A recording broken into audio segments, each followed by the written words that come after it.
Good evening, folks. Welcome back to Chris Wyatt Reports. It's the eve of Election USA. Decision 2024. In just 2 hours and 28 minutes, the polls open in New Hampshire, in that town that always does the first vote. Other polls open early in the morning. Here in central Pennsylvania, the polls open at 7 a.m. And of course, I will be there to open the poll in my precinct. Well, folks, breaking news this hour. Within the past 40 minutes, Joe Rogan, the comedian, podcast hoster, UFC guy, Fear Factor guy, Joe Rogan from the Joe Rogan Experience has endorsed Donald John Trump for president of the United States. Not that that endorsement means much of anything to me. My mind was made up a long time ago. It's between a box of rocks and someone that's actually led the free world. Pretty simple decision there. All the hysteria, lies, and propaganda against Trump notwithstanding, he's a bit of a bore and a cad, but he's got my vote. I don't need Joe Rogan, but some people will be convinced by Joe Rogan's endorsement. He has tens of millions of followers on his Joe Rogan Experience, and of course, making a bunch of coin by going on Spotify. Joe Rogan endorses Donald John Trump for president of the United States. This comes immediately after seeing the full-throated endorsement of one Megan Kelly, of course, now a conservative scion of the conservative movement, Megan Kelly, who shamefully was abusive towards candidate Trump 8 years ago in one of the most embarrassing performances by a moderator at a presidential debate.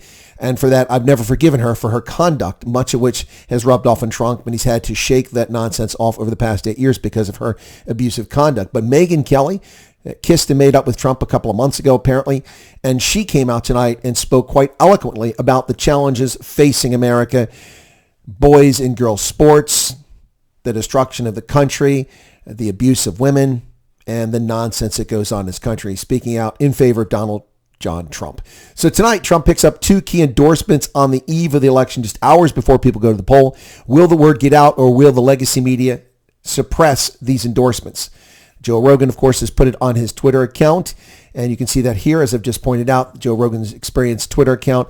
And here's a screenshot of Megan Kelly at the rally in Pittsburgh, Trump's final rally, and what will be his final campaign ever. If he wins the presidency, he's back. If he doesn't win the presidency, he simply will move on. He'll be too old to try this again in 4 years.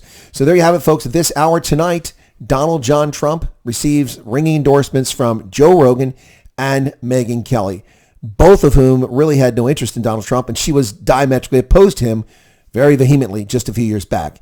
Like many players in the orbit of Donald Trump, people you would never have thought. Look at all these former Democrats. Donald Trump, former Democrat. Elon Musk, former Democrat. Tulsi Gabbard, former Democrat. Robert Fitzgerald Kennedy Jr., former Democrat. Wow. The list goes on and on. I think the only one that's not a former Democrat that's in his orbit is Vivek Ramaswamy, who's always been a conservative to my knowledge. This is the red wave building. Will it play out? Will we see shenanigans at the ballot box and the counting? We will see tomorrow. Stay tuned and tune into my other channel that covers U.S. politics. That's at Real Chris Wyatt, election night, 11:45 p.m. I can't do it sooner, folks, because I have duties until about 11:30. I'll go live at about 11:45 on election night, which will be the next morning for South Africans.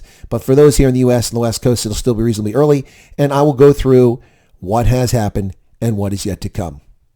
Stay tuned.